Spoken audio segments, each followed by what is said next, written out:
ए very good morning student, सुप्रभात दोस्तों। Welcome to Needy Classes. Needy Classes में आपका हार्दिक स्वागत है। तो अभी हम लोग 67 बीपीएससी का जो क्रैश कोर्स सीरीज चला रहे हैं उसमें हमने टॉपिक वाइज प्लान दिया है और उसके अनुसार हम लोग अभी लूसेंट से स्टार्ट किए हैं। लूसेंट में हमने हिस्ट्री और को कंप्लीट करा दिया है और साइंस में बायोलॉजी को हमने कंप्लीट करा दिया है। ठीक है, तो दोनों जो है हमारा ये पोर्शन कंप्लीट हो चुका है। अब हम लोग अभी साइंस में केमिस्ट्री पोर्शन को स्टार्ट किए हैं। केमिस्ट्री के पार्ट 4 तक हमने अपलोड कर दिया है और ये आपका पार्टवा जो है ये पार्ट 5 है आपका अभी।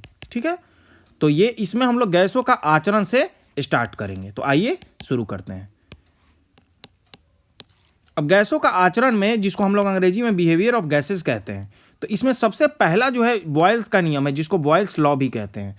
तो बॉयल्स का नियम आइए हम लोग देखते हैं। स्थिर ताप पर गैस की नियत मात्रा का आयतन उसके दाब का व्युत्क्रमानुपाती होता है।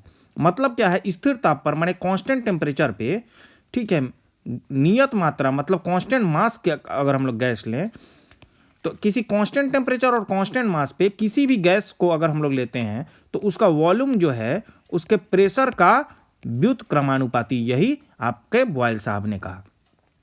B is inversely proportional to P। अब चार्ल्स साहब ने एक और नियम दिया। इनका क्या कहना था कि स्थिर दाब पर किसी गैस की नियत मात्रा, इन्होंने क्या कहा, जब जैसे बॉयल ने कहा किसी नियत ताप पर, स्थिर ताप पर, टेम्परेचर पे, तो चार्ल्स ने कहा किसी स्थिर दाब पर माने कांस्टेंट प्रेशर पे किसी मास का अगर गैस, कांस्टेंट मास का अगर गैस लेते हैं तो उसका वॉल्यूम जो है वो उसके टेम्परेचर का डायरेक्टली प्रोपोर्शनल होगा, सीधा अनुपाती होगा। तो देखिए, एक ने कहा V is inversely proportional to P, एक ने कहा V is inversely proportional to T।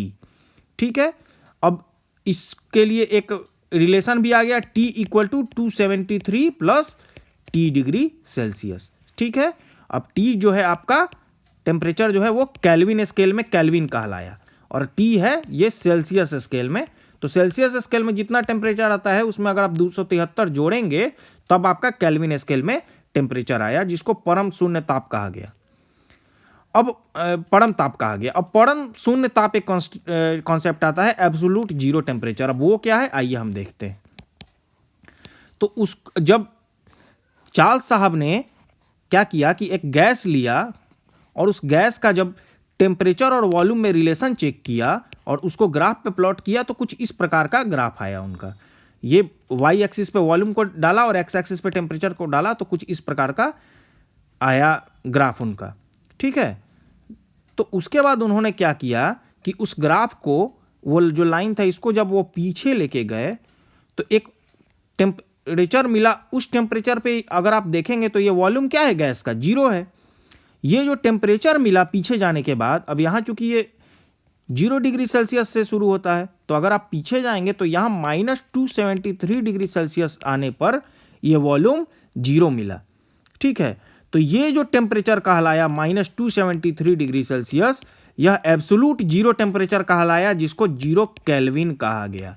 ठीक है, और इस पे ऐसा माना जाता है कि इस पे ये एक ऐसा टेम्परेचर है जिस पे किसी भी गैस का वॉल्यूम जो है वो 0 हो जाएगा। तो इस ताप पर सभी गैसों का आयतन शून्य हो जाता है। सैद्धांतिक रूप से, थ्योरेटिकल रूप से न्यूनतम संभव तापमान माने ऐसा तापमान जो कि पॉसिबल हो, क्योंकि देखिए वॉल्यूम अब 0 हो गया, अब इससे ज्यादा पॉसिबल तो कोई टेम्परेचर हो ही नहीं सकता है।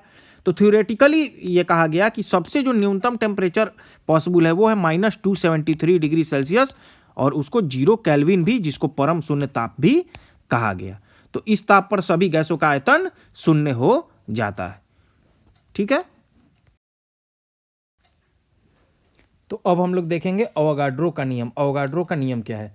समान ताप एवं दाब पर सभी गैसों के समान आयतन में अणुओं की संख्या समान होती है। अब इसका कहना है समान ताप माने कांस्टेंट टेम्परेचर, कांस्टेंट प्रेशर में इसका कहना है, अवोगाड्रो साहब ने क्या कहा कि अगर कांस्टेंट टेम्परेचर, कांस्टेंट प्रेशर पे कांस्टेंट मास का मतलब TPM अगर कांस्टेंट हो, अगर हम लोग कोई गैस लेते हैं, ठीक है, तो अगर सेम वॉल्यूम का कोई भी गैस लिया जाए तो उसमें जो अणु रहेंगे उसकी संख्या जो है वो समान रहेगी। मतलब V is directly proportional to N।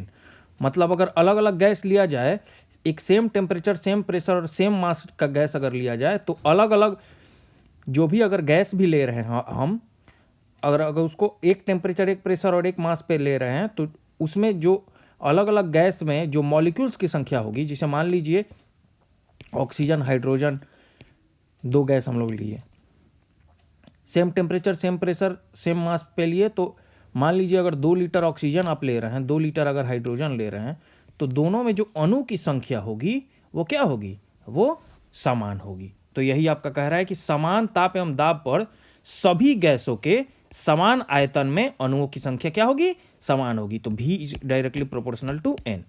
अब देखिए हम लोग क्या पढ़े थे, हम लोग पढ़े क्या थे, चार्ल्स लॉ में V is inversely proportional to P। Boyle's law में ये पढ़े हम लोग। उसके बाद चार्ल्स लॉ में पढ़े V is directly proportional to T। तो अगर आप बॉयल्स लॉ को मिलाए और चार्ल्स लॉ को मिलाते हैं, इसमें फिर आप अवोगाड्रो लॉ में क्या है, V is directly proportional to N। तो अगर आप तीनों लॉ को अगर मिला देते हैं तो PB is directly proportional to क्या आ जा रहा है आपका, NT आ जा रहा है। आप मिला के देख लीजिए तीनों को, अगर V डायरेक्टली तो PV हो जाएगा, PV directly proportional to 1, PV directly proportional to T, अब PV directly proportional to NT, तीनों को अगर आप मिलाते हैं तो अब डायरेक्टली प्रोपोर्शनलिटी का अगर साइन आप लोग हटाएंगे तो PV इक्वल टू NRT। यहाँ R क्या है, आपका गैस कांस्टेंट यही कहलाता है, ठीक है। तो ये आपका R जो है वो मोलर गैस कांस्टेंट जिसको कहते हैं हम लोग, ठीक है। R क्या है, मोलर गैस कांस्टेंट है, ठीक है। अगर एक N को अगर आप लोग 1 अगर रख दें, ठीक है, PV बराबर NRT है, ठीक है। अगर वही अगर 1 मोल ले लिए आप, 1 मोल, तो PV बराबर RT कर लीजिए। तो यही आपका गैस लॉ और से गैस इक्वेशन बन जाता है, जिसको अवस्था समीकरण कहते हैं। अच्छा, एक नोट दिया हुआ है, आदर्श गैस की ऊर्जा मोल की संख्या पर निर्भर करती है। तो कोई भी जो गैस है, आइडियल गैस, उसका जो एनर्जी है उसके मोल्स पे डिपेंड करेगा। ये आप लोग बात समझ गए। अब इसमें एक पॉइंट और दे रहा है, ये पॉइंट ये है कि सामान्य ताप एवं दाब पर विभिन्न गैसों के 1 ग्राम अणु का आयतन। अब देखिए हम लोग अवोगाड्रो साहब ने क्या कहा कि समान ताप एवं दाब पर जो आपका एक आयतन अगर आप लेते हैं, कुछ आयतन लेते हैं, तो सभी गैसों के आयतन में जो अणुओं की संख्या है वो बराबर होगी। तो फिर इसी हिसाब से ये अगर हम इस निष्कर्ष पे पहुंचा जा सकता है कि अगर आप किसी भी गैस का 1 ग्राम अगर आप अणु लें तो 1 ग्राम अणु में उसके 22.4 लीटर गैस होगा, ठीक है। मतलब 1 ग्राम अणु में कितना होगा, आपका 22.4 लीटर, ठीक है, गैस होगा। समझ गए आप। तो अब देख इसका मतलब क्या कह रहा है, अब देखिए आप लोग मोल का कंसेप्ट पढ़े होंगे, नंबर ऑफ मोल के बराबर क्या होता है। तो किसी भी गैस का अगर आप मास ले लें, उसका अगर आप मॉलिक्यूलर वेट से अगर भाग दे दें, ठीक है, तो आपको नंबर ऑफ मोल उसमें निकल जाएगा, ठीक है।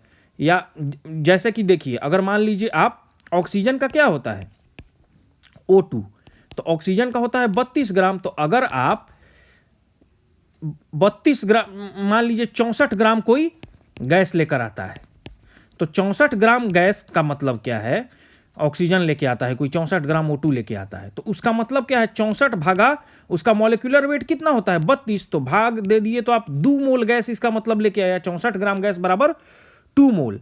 अब 1 मोल में जो है कितना है आपका 22.4 लीटर है, ठीक है, और 22.4 लीटर है तो 2 मोल में कितना हो जाएगा 22.4 इंटू 2, इतना लीटर आपका गैस हो जाएगा। तो ये तो लीटर में हो गया। अब एक और चीज जान लीजिए, 22.4 लीटर बराबर क्या होगा 6.022 इंटू 10⁻23 मॉलिक्यूल्स हो जाएगा। समझ में आया। तो लिखने का तरीका है, अब कोई कहे कि मेरे पास 64 ग्राम गैस है, देखिए इसको लिखने का तरीका हम लोग सीख लेते हैं। अब मान लीजिए कोई कहता है ऑक्सीजन का मेरे पास 64 ग्राम गैस है, क्या है 64 ग्राम गैस है। कोई अगर कहता है कि ऑक्सीजन का मेरे पास 64 ग्राम गैस है, क्या है ऑक्सीजन का O2 का, और आपको उससे लीटर में पहुंचना है, तो कैसे आप लोग पहुंचेंगे। तो 64 इसका जानने का तरीका है कि 1 मोल गैस जो होता है किसी गैस का भी बराबर 22.4 लीटर होगा, ठीक है। अब 64 ग्राम गैस दे दिया तो इसको हम लोग फॉर्मूला से निकाल लेंगे, N बराबर W/M कोई कहता है, या N बराबर स्मॉल m/m, दोनों फॉर्मूला सेम है। Small m by capital M आप जान लीजिए, दोनों में क्या होगा, मॉलिक्यूलर वेट होगा, और स्मॉल m कहिए या कोई W कहीं कहीं लिखा रहता है, उसका मतलब होता है given mass of any gas, किसी भी गैस का जो मास दिया है। तो यहाँ कितना दिया है, 64 ग्राम। तो n बराबर नंबर ऑफ मोल हम लोग निकालेंगे 64 बटा उसका मॉलिक्यूलर वेट 32 से, तो आप भाग देंगे तो क्या हो जाएगा, 2 मोल। तो 1 मोल गैस बराबर कितना लीटर, 22.4 लीटर। तो 2 मोल गैस बराबर 22.4 इंटू 2, मतलब आपका 44.8 लीटर। तो अगर आपको कोई ग्राम में भी गैस दे रहा है तो आप लीटर में पहुंच सकते हैं। अब कोई कहे कि कितना मॉलिक्यूल, अब मान लीजिए कोई कह दे कि मेरे पास 44.8 लीटर ऑक्सीजन है, तो मॉलिक्यूल में पहुंचना है, तो इसके लिए क्या रिलेशन है, तो उसके लिए भी एक रिलेशन दिया हुआ है। क्या, आइए देखते हैं। उसका रिलेशन ये है कि 22.4 लीटर जो है वह 1 मोल होता है, और 1 मोल बराबर हम लोग जानते हैं, क्योंकि अवोगाड्रो संख्या है, 6.022 इंटू 10⁻23 क्या होगा, मॉलिक्यूल्स हो जाएगा, आप जानते हैं। तो अगर कोई कहे कि 44.8 लीटर है मतलब 2 मोल है, तो 2 इंटू 6.022 इंटू 10⁻23 मॉलिक्यूल्स। समझ में आया।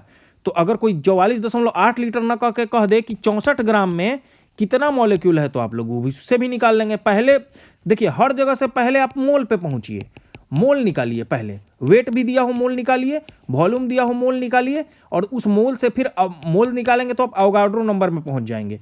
1 मोल बराबर कितना होता है, 6.022 इंटू 10⁻23 मॉलिक्यूल।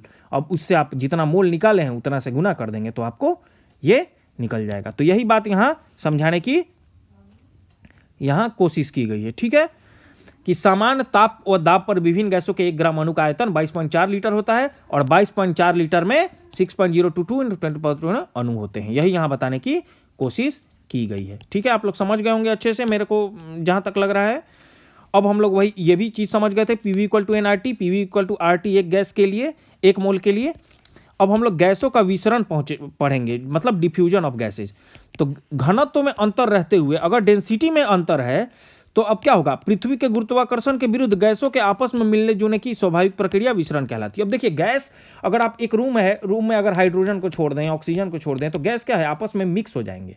अब कैसे मिक्स होंगे, तो उसको अब देखिए, होना चाहिए कि ग्रेविटी के कारण ये नीचे आने चाहिए गैस, लेकिन गैस के मॉलिक्यूल्स जो है आपस में दूर दूर रहते हैं, और वो एक प्रक्रिया दिखाते हैं जिसको विसरण की प्रक्रिया करते हैं। इसके तहत डिफ्यूजन की प्रक्रिया, इसके तहत वो एक दूसरे में अगर 2-3 गैस को आप मिला देते हैं तो वो 2-3 गैस आपस में क्या हो जाएगा, मिलना जुलना शुरू कर देगा, ठीक है, और वही कहलाएगा डिफ्यूजन। तो एक प्रश्न पूछता है कि अगर आप लोग मतलब इत्र की शीशी को खोलते हैं तो जो गैस निकलता है किस प्रक्रिया द्वारा, तो डिफ्यूजन के द्वारा। अब ग्राहम साहब ने एक गैसीय विसरण का नियम दिया था। अब वो डेंसिटी पे डिपेंड एक नियम है, क्या है देखते हैं। नियत ताप माने और दाब पर, माने कांस्टेंट टेम्परेचर प्रेशर पर गैसों का जो विसरण होता है, तो उसके वो घनत्व पे डिपेंड करता है, और वो उसके व्युत्क्रमानुपाती मतलब इनवर्सली प्रोपोर्शनल होता है। मतलब ये कि जिसका डेंसिटी ज्यादा होगा, जो ज्यादा डेंसर गैस होगा, ठीक है, उसका जो ये क्या बोलते हैं रेट होगा, डिफ्यूजन रेट, वो क्या होगा, कम होगा। मतलब उल्टा है, जिसका डेंसिटी कम होगा, जो कम डेंस है, अब देखिए कारण है, डेंसिटी है मतलब गैस आपस में उसके मॉलिक्यूल्स नजदीक है, तो उसको दूर दूर जाने में मतलब का रेट जो है कम होगा, मतलब उसको ज्यादा समय लगेगा, बजाते उसके जिसके मॉलिक्यूल्स अगर कम डेंसर है, मतलब उसके मॉलिक्यूल्स कम दूर दूर है, ज्यादा दूरी पर हैं। तो जब ज्यादा दूरी पे है मॉलिक्यूल्स, मतलब वो कम डेंसर गैस है, तो उसको फैलने में कम समय लगेगा, उसको विसरित होने में कम समय लगेगा। तो इसका मतलब जिसका डेंसिटी ज्यादा उसका रेट कम। तो यही तरीका है, रेट जो है वो डेंसिटी का क्या है, व्युत्क्रमानुपाती है, इनवर्सली प्रोपोर्शनल है। अब इसको लिखने का तरीका, कांस्टेंट साइन को हटा दिया तो क्या लिखा आपका R1/R2 को लिखा क्या, अब वो भी डायरेक्टली प्रोपोर्शनल व्युत्क्रमानुपाती उसके स्क्वायर रूट का होता है, क्या, स्क्वायर रूट का। तो जब हटाया इसको R1/R2, तो चूंकि ये स्क्वायर रूट का क्या है, व्युत्क्रमानुपाती है, तो यहाँ जब R1/R2 होता है तो यहाँ D2/D1 होगा, ठीक है। अगर ये डायरेक्टली होता तो R1/R2 इक्वल टू आप रूट D1/D2 लिखते, लेकिन चूंकि ये व्युत्क्रमानुपाती है तो आप रूट D2/D1 लिखेंगे। अब डेंसिटी इक्वल टू क्या होता है, मास अपॉन वॉल्यूम। तो एक गिवन वॉल्यूम के लिए अगर वॉल्यूम को आप कांस्टेंट कर लें तो हम कह सकते हैं कि मास जिसका ज़्यादा होगा उसका डेंसिटी ज़्यादा होगा एक गिवन वॉल्यूम में, क्योंकि डेंसिटी बराबर मास बाई वॉल्यूम। तो अगर वॉल्यूम को आप कांस्टेंट करा दे तो मास बाई मास और डेंसिटी में भी डायरेक्ट रिलेशन आ जाएगा, जिसका मास ज़्यादा उसका डेंसिटी ज़्यादा। तो इसलिए इसको हम लोग d2/d1 को m2/m1 भी लिख सकते हैं। तो कोई कहे कि किसी का मास ज़्यादा है तो उसका रेट क्या होगा डिफ्यूजन का, उसका डिफ्यूजन का रेट कम होगा। किसी का डेंसिटी ज़्यादा है तो उसका डिफ्यूजन का रेट क्या होगा, कम होगा।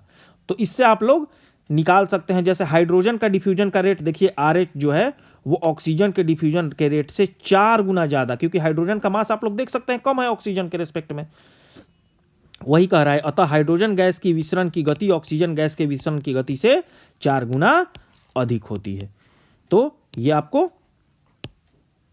अच्छे से क्लियर हो गया होगा कि आप अब इसी में क्या करेगा कि दो का अलग अलग, जैसे मान लीजिए दे देगा आपको दो अलग अलग गैस दे देगा, जैसे CO2 दे देगा, ऑक्सीजन दे देगा, कहेगा रेट निकालिए। तो CO2 का मॉलिक्यूलर मास निकाल लीजिए, ऑक्सीजन का 16 दूनी 32, कार्बन का 12 44, ऑक्सीजन का निकाल लीजिए, ऑक्सीजन का 16 दूनी 32। अब रेट निकालने का जैसे ही रेट का रेशियो आएगा तो क्या करेंगे आप, मान लीजिए R1 मान रहे हैं CO2 को, ऑक्सीजन को 2 मान रहे हैं, तो 1/2 अगर आप लोग करेंगे तो डेंसिटी क्या हो जाएगा d2/d1। अब 2 किसको माने, ऑक्सीजन को, तो ऑक्सीजन का मास कितना है O2 का 32 और CO2 का कितना है 44। तो ये आप लोग करेंगे जो आएगा वो आपका R1/R2 हो जाएगा। तो इस प्रकार से आप समझ जाइए कि अगर फॉर्मूला से अगर आप मान लीजिए निकालने के लिए देगा डिफ्यूजन का रेट तो आप लोग निकाल सकते हैं। तो इस प्रकार से हमने जो है गैसों का विसरण यहाँ कंप्लीट कर लिया है। अब आगे जो है वो आपका पीरियोडिक टेबल यहाँ से शुरू होगा, और पीरियोडिक लॉ जो स्टार्ट हुआ जिससे हमारा पीरियोडिक टेबल बना, उसमें अलग अलग फेज आया है। मेंडलीव साहब का फेज आया है, फिर मॉडर्न पीरियोडिक टेबल आया है। तो अलग अलग जो पीरियोडिक टेबल के बारे में अगले वीडियो से हम लोग पढ़ेंगे। तो उससे पहले आप लोग क्या कीजिए कि नीडी क्लासेस चैनल को सब्सक्राइब कर लीजिए, क्योंकि हम लोग यहाँ CDPO के लिए और BPSC दोनों के लिए हेल्पफुल है। देखिए CDPO BPSC के लिए तो हेल्पफुल है ही, 67th क्रैश कोर्स है, साथ में NTPC हो गया जो RRB कंडक्ट करती है आपकी, फिर ग्रुप D हो गया, सबके लिए लूसेंट पढ़ना हो, UPPCS हो गया, MPPCS हो गया, ठीक है, राजस्थान का स्टेट सर्विस हो गया, बिहार का कोई भी एग्जाम हो गया, बिहार दरोगा हो गया, यूपी दरोगा, सबके लिए आपको ये इंपॉर्टेंट हो जाएगा। तो आप लोग जितने से जितने अपने दोस्त हैं, आपके दोस्त साथी मित्र, किसी कोई भी जो है जो तैयारी कर रहा है उसको needy classes NEEDY classes channel पे बोले कि आ जाए, वो सब्सक्राइब कर ले और हमारा जो फ्री सीरीज है उसका बेहतरीन उपयोग करे, बेहतरीन फायदा उठाए। लूसेंट एक किताब खरीद ले, घटना चक्र किताब खरीद ले, मार्केट में कोई भी एडुटेरिया आया है SPD खरीद ले, बुक रख दे टेबल पर और बस हमारा वीडियो देखते जाए, बार बार वीडियो देखते जाए, उसके बाद एक बार किताब को पलटे, एकदम दिमाग में उसके घुस जाएगा, बैठ जाएगा दिमाग में, एग्जाम में जाके बैठे फोड़ के आ जाए एग्जाम, ठीक है। तो इसलिए आप लोग क्या करें, हमारे सारे वीडियोस को देखें, वीडियो पसंद आए तो लाइक करें, कमेंट सेक्शन में अपना कमेंट हमें जरूर बताएं, सुझाव अगर मतलब वो कमेंट हमें सुझाव के रूप में मिलेगा तो उसको हम लोग जरूर इंप्लीमेंट करेंगे, आपके लिए बहुत अच्छे अच्छे कंटेंट लेके आएंगे। और भी जितना कंटेंट हो जो कि मार्केट में सबसे बढ़िया हो, जहां जरूरत हो कि आपको किस प्रकार से समझाना है, कैसे आपके दिमाग में डालना है, वो वैसे वीडियोज हम आपके लिए लेकर आएंगे। तो फिर आज के लिए बस इतना ही। अगले वीडियोज में जो कि लूसेंट का हमारा सीरीज चल रहा है अभी साइंस पोर्शन में केमिस्ट्री, तो उसमें हम लोग पीरियोडिक टेबल से स्टार्ट करेंगे। तब तक के लिए धन्यवाद।